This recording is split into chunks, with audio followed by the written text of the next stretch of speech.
Hello. முதலாளி வேலை sign பண்ணிட்டான். இன்னொரு கையை உடைச்சிட்டுமா? அதான் கையெழுத்து போட்டான்ல, விட்றா. இல்ல முதலாளி, நமக்கு கையெழுத்து போட்ட மாதிரி ஆப்போசிட் பார்ட்டி கையெழுத்து போட்டான்னா அதனால தான் கையெழுத்து போட்ட கையை அப்படி கையோட எடுத்து வந்துடுறேன். ஏன்னா வரும்போது வெறும் கையை வீசி வரக்கூடாது பாருங்க, அதனால தான். ஓகே ஓகே, உடைச்சிரு. ஏய், நான் பிஸியா இருக்கேன், அப்புறம் பேசுறேன். என்ன பெரிய பிஸி? எவனோ ஒருத்தன் கையெழுத்து போடலன்னு அவன் கையை உடைக்கிறேன். இங்கே கை உடைகிற அளவுக்கு நான் கையெழுத்து போட்டுட்டு இருக்கேன். உனக்கு 1000 தடவை சொல்லியாச்சு.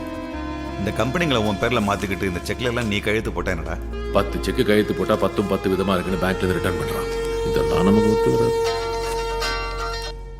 டேய், நான் தான் அப்புறம் பண்றேன்னு சொன்னேன்ல. யாரா ஃபோனில்? கொஞ்சம் இரு.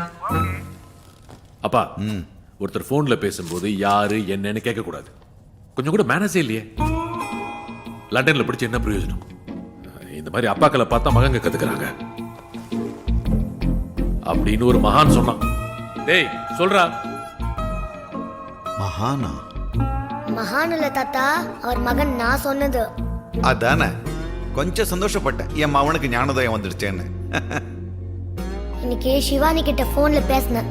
அப்ப யாருன்னு கேட்டாரு. அப்ப நான் விட்ட டோஸ் தான் திருப்பி உங்களுக்கு விட்டுருக்காரு. வெரி குட்ரா.